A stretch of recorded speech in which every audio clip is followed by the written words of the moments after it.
자, 이거 좀 우리 가족 여러분들 생각 좀 듣고 싶어요. 자, 지난해 목줄 없는 소형견 작은 개가 어린 딸에게 달려들었다가 이 개를 발로 찼던 견주가 이를 찾던 아버지 보호자와 작은 개의 견주가 법정까지 가게 됐다는 겁니다.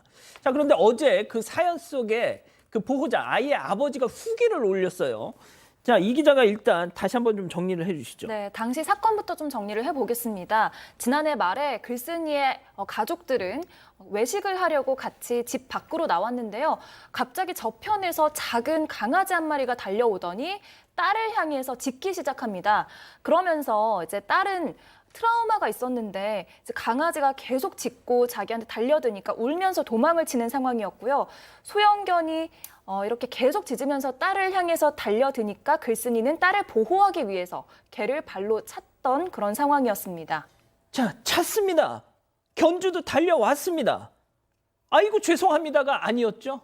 소장님. 네, 그게 아니고 아니 그냥 말리면 되지 왜 발로 개를 차냐라고 이제 항의를 했어요.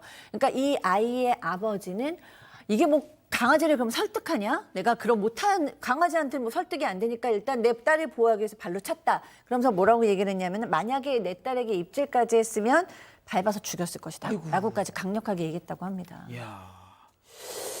자, 그런데 말이죠. 이후에 저 견주의 아들이 찾아와서 아저씨 사과하세요 했다면서요. 그렇습니다. 사건이 끝나는 줄 알았는데 그 이후에 그 견주의 아들이라고 찾아오면서 인터넷 방송을 하면서 뭐라고 했냐면 야, 그 개가 큰 개도 아니고 작은 개인데 우리 개를 찾냐? 그리고 왜 주인한테 개를 죽이니 많이 얘기했냐? 사과해라. 라고 그러면서 또 뭐라고 했냐면 당신이 개를 찾기 때문에 개가 다쳤다. 당연히 딸을 개한테 안 물리기 위해서는 발로 차는 게 아니라 때려도 되거든요. 근데도 불구하고 10만 원을 내놔라고 했던 거예요. 그랬더니 피해자가 볼 때는 아니 이거는 우리 딸을 물려고 온 개를 내가 발로 찼는데 이제 긴급히나 할 수 있어요? 했는데 불구하고 돈을 내라고 그래?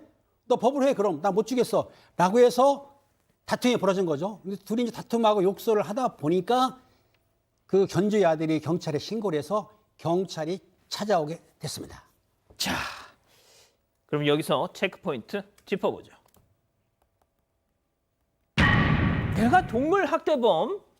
자, 견주 측이 말이죠. 이 아이의 아버지 보호자를 동물 학대로 고소를 했답니다. 자, 먼저 이 견주 측에서 이 개 치료비 10만 원 달라고 얘기를 하니까 이 아버지 측에서 우리 딸에 대한 어떤 정신적 손해배상 달라라고 나 소송 제기하겠다라고 했습니다. 그러니까 또다시 이 견주 측에서 우리 개한테 학대 행위란 것이다. 동물보호법상의 동물 학대 아니냐라고 하면서 경찰에 고소를 한 상황입니다. 소장님도 제가 알기로는 정말 강아지 댕댕이 하면 정말 정신이 혼미해지시는 분으로 알고 있지만 네. 이건 아무리 뭐 동물권 그리고 동물 학대하지 맙시다.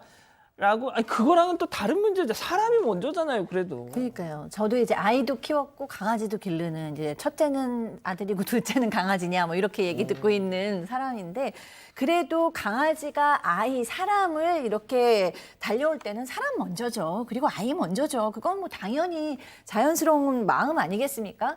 그리고 이제 강아지를 너무 사랑하는 마음은 충분히 이해가 되지만 어쨌든 이 사람 지금 강아지한테 목줄을 안 맸어요. 뭐 입마개를 하기에는 좀 작은 강아지였으니까 입마개 나였다고 쳐도 그러면 무조건 견주 책임이죠. 목줄을 안 맸기 때문에 굉장히 위험한 상황이고 또 강아지를 아무리 사랑한다고 해도 우리는 개는 개다. 그러니까 개는 본능이 있을 수 있기 때문에 언제라도 본능적으로 행동할 수 있다라는 걸 인지하면서 키워야 될 것 같아요.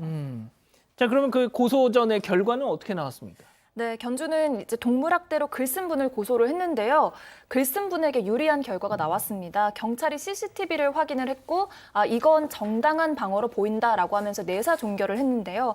사건을 검찰에도 넘기지 않고 종결 처리를 한 겁니다.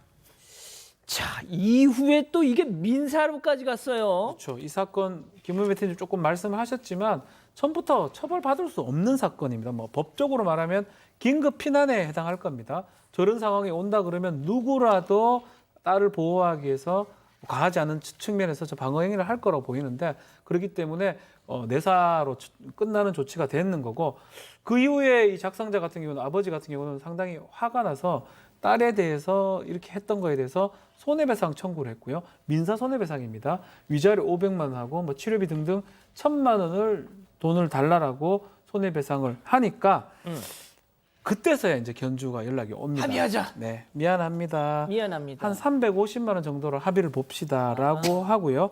그래서 350만 원 정도에 합의를 했다고 해요. 합의를 했는데 이제 문제는 합의를 하면서 다른 또 내용도 좀 했어요. 뭐가 있냐면 가급적이면 이제 앞으로 목줄 좀 하고 다니고 또 그런 것도 하면서 사고가 좀 나지 않도록 미리 좀 방지하겠다라고 했는데 그 이후에는 동네에서 한 번씩 마주치는데 예.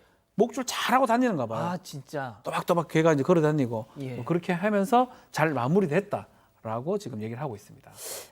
이 팀장님. 저는 뭐 작은 개든 큰 개든 막 날 향해서 달려온다. 내 아이를 향해서 달려온다. 근데 삼단봉은 없다. 그럴 때면 어떻게 해야 됩니까, 이거? 일단은 작은 개 같은 경우 우리가 폈지만 맹견 같은 경우에는 만약에 그 주인이 그 목줄을 안 왔고 또 입에 그 입막이 안 했을 경우에는 도망가면 안 됩니다. 도망가면은 따라서 물거든요. 마주 보고 인상을 쓰세요. 같이 눈을 노려봅니다. 그리고 맹견이 달려들으면은 주변에 보세요. 뭐 몽둥이라든지 돌이 있다. 드세요. 달려들면 ton적 때리세요. 근데 긴급 피난 됩니다. 아무것도 없다. 아무것도 없다. 그럼 바라보고 주먹 이 격투 자세를 취하면은 쉽게 못 때립니다. 진짜예요. 한번 해보세요. 팀장님이 이러면 뭐 개라도 막 이럴 것 무슨 같긴 한데 말이냐면 제가 이 그러면 소형견은 발로 차도 관계 없습니다. 처벌 안 받으니까. 근데 맹견 같은 경우에는 무서워서 뒤로 돌리면은 달려들 물거든요. 그러니까 강아지 개 맹견의 눈을 바라보면 쏘아보면서 뒷걸음 치고 있다가 멀리 벌어지면 그때 피해야 되는데 무서워서 웅크리거나 도망가면은 달려들거든요. 알았죠? 뭐 말은 쉬운데 그거 아니, 그러니까 항상 그 생각을 해야 돼요. 큰일 납니다. 아무튼 계속 노려봐라. 네, 노려보고 눈썹 치면 안 돼요. 그러면서 서서히 뒤를 물러나는 거죠. 오케이. 알겠습니다. 자, 아무튼 우리 가족 여러분들도 개는 개일 뿐이다. 사람이 먼저다. 이렇게 말씀을 하고 계십니다. 알겠습니다. 이렇게 정리하고요.